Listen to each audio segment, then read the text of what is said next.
Ready and go. Hello, Dr. Kiro and fellow students. Michael Kenny here at the Safari Park, an extension of the San Diego Zoo.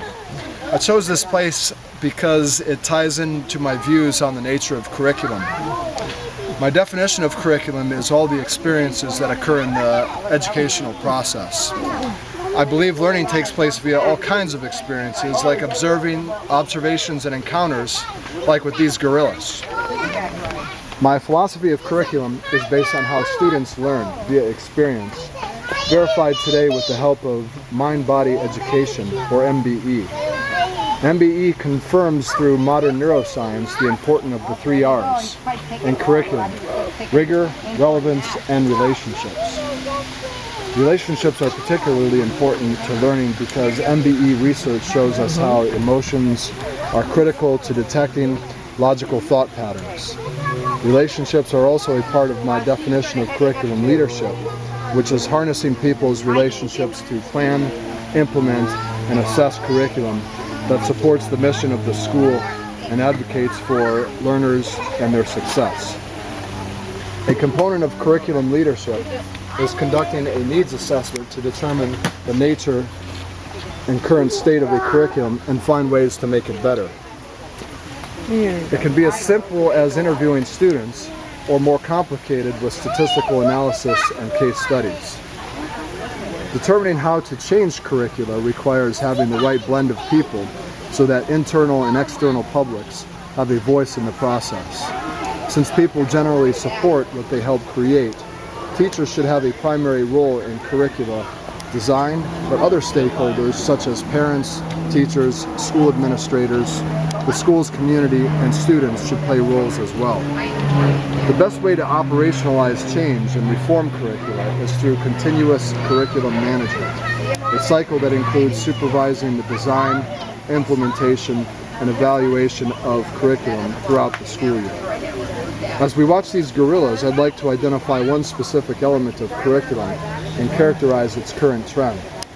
Curricula that seeks to alter the status quo and exert a positive societal change, called critical theory, can be seen right here at the Safari Park. They attempt to inform the public about ecological issues that impact endangered species, like these gorillas. A good curriculum in life science, in my opinion, should have critical theory to help inspire a generation of students to make transformative changes to humankind's environmental stewardship. A significant trend in national education is the accountability movement, especially with Common Core standards, now used by 44 states. I don't think training to test gives students advantages in a global economy. Like all standardized tests, they could ultimately detract from learning because it compels teaching to test. I would prefer integrating performance-based assessments in curriculum. They can be tailored to meet the needs of an increasingly diverse student body, and it promotes differentiated learning. Oh my God. Integration of new and emerging technologies provides options for the future, like telepresence robots in the classroom. They can give children with disabilities a better feeling of presence, and it supports inclusion. Increased enrollment of virtual schools like the Montana Digital Academy is another plausible scenario for the future. It can improve graduation rates for those most at risk by providing an opportunity for credit recovery. The individualized curricula would be especially helpful to differentiated and diverse learners. Both Montana Digital Academy and telepresence robots allow more students access to education and could improve their chances to succeed beyond high school. It also supports inclusion. While some aspects of technology in curricula are promising, we need to be cautious and exclude technology sometimes in our curricula. Neuroscience shows excessive online activity alters the brain, which can result in decreased higher order thinking, according to Tokuhama Espinosa, 2014.